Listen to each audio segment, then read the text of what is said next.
All right, let's dive into practical examples of the re-engagement campaign. And here's some good news. While we have our 3 hypothetical case studies, uh, re-engagement campaigns tend to be fairly simple, especially an initial campaign. We don't need a different re-engagement campaign for each of these different businesses. The model doesn't require it, the content doesn't require it, the avatar doesn't require it. We can simply dive in and talk about the psychological aspects of this, right? If we're looking to re-engage unengaged subscribers, what do we need to do, right? In the first email, once someone has been identified as unengaged and the campaign triggers, we need to do the same thing we would do if we hadn't heard from a friend in a while. And we would send something like, hey, first name, is everything okay? Now, maybe that's a little passive aggressive for you, right? Maybe you don't like that, right? Hey, first name, what's new in your world? Right? Something that would be appropriate, something that would be typical if you were interacting with a real live human acquaintance or friend, right? Not someone that's an email address or a subscriber on your database. What would you say? Make it relational. Hey, first name, is everything okay? Hey, first name, what's going on? Or what's new in your world? Something that would trigger a conversation, but acknowledge like, oh, I haven't talked to this person in a while. So that's email number 1. You're going to notice at least 2 days spacing in between most of these emails, because we want to make sure that we are allowing them to engage before we send the next email, right? We want to give the time. We want to make sure, like, because so much of the goal of this campaign is just getting them to engage, getting them to click, getting them to opt in, that we want to give them time in between so that they don't feel like, well, we're kind of pestering them. So wait 2 days, come back, and the next one is again something you would send if you were unsure if your messages were being received. So is this still first name's email? Right. Something that's going to stand out. If I got that in my inbox, is this still Richard's email? I would open it, especially if I knew the sender, right? If I had previously opened them before, be like, yeah, gosh, what's going on? This is especially powerful if someone's a buyer, right? If someone's bought from you, if someone's active in the community, but maybe they're not active in the email. So this is a powerful message. Again, it's mimicking what we would do to a friend that we were concerned because they were unresponsive. All right, we're going to wait 2 days again, right? Wait 2 days and then come back where we're checking in. Now we're kind of changing our positioning, right? We're saying, I still want to help you achieve desired end result. This is a way of reminding them the benefits of being on your list and almost making a commitment to saying, I'm here. Like, I've done it. I'm here. I'm still doing this. Are you still in? But really, it's getting that desired end result in the top of the inbox. So if they don't recognize the name, if they haven't engaged with your relational style emails, then maybe let's go straight to the desired end result, remind them, see if they still want that. And then 2 days later, right? Again, we're waiting 2 days. First name, can you help, please? Right? This is something that the content of this would kind of be like, you haven't been opening the emails. I want to make sure that I'm still following through on my end of the commitment and that you're still seeing value. Are you still interested in this? Could you take this survey and tell me what I could do to make these emails more valuable for you? Right? It's a way that we can now work together to change the content. It's a way that they can feel like they're vested in part of this content creation process, and they could and should be, right? So these are all ways to send emails that are different triggers to re-engage those unengaged subscribers on your list. But now I've got a question for you. What if they're still not engaging with your emails? What if you've gone through and you've sent those 4 emails? You've waited 2 days in between. They're still not engaging. Well, here's the hard truth. They won't be. Not all of them. You will still have large percentages of people that haven't engaged.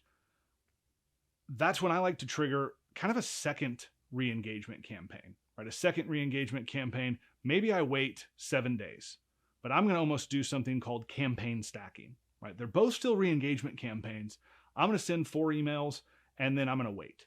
And maybe I just put 14 days in the same campaign. Maybe I can create an entirely new campaign in my automation. Either way, I'm looking at these as 2 different campaigns because at the change in position, because at the change in messaging, where before it was, you okay, I'm reaching out, like, hey, I need you to help me, I'm going to pivot now and go a little bit more passive aggressive, like intentionally passive aggressive, something that's going to be awkward a bit in the inbox. Like, this is meant to stand out in the inbox because it's kind of awkward when you read it.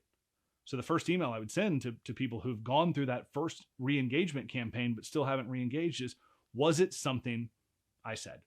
Right? Let's now get like, what did I do? Let's now get super passive aggressive. Let's kind of now go back and take a new posture of, hey, I've noticed that you're not opening my emails anymore. Like, was it something I said? Did I not follow through? Like, are you not interested anymore? What can I do? Like, I need to know, are you still interested in getting these? All they have to do is click and they're on the list. Now come back after we've been a little passive aggressive and give them a gift, right? We want to be a bit of a roller coaster of emotions here in this second re-engagement campaign. So the first one, super passive aggressive. The second one, back to everyone's favorite tactics, bribes. Surprise gift for first name. Give them something, and give them something of value. It doesn't have to be something that you make and send. There doesn't have to be cost to fulfill or real cost of goods associated, but give them something that they would only find valuable if they are still your ideal customer. If so, they should see the value and engage. If not, maybe you believe that they're your ideal customer, but they're actually not. So let's move from passive aggressive to shameless bribe, then into reference back to that shameless bribe and go with something like, well, first name, what did you think? Yesterday, I sent you this free tool. It's amazing. Here's what a bunch of people are saying. Have you had a chance to use it yet? What did you think? Now we're going to pivot back. Again, we're taking our 2 days in between, and we're going to go back to passive aggressive. Should I stop emailing you? Should I stop emailing you? Going back in a similar tone to the first message in this one. Hey, sent you a bunch of emails. Haven't been opening. Sent you a few more emails. Shared with you some really cool tools and free gifts, and you're still not here. So I got to wonder, should I email you anymore?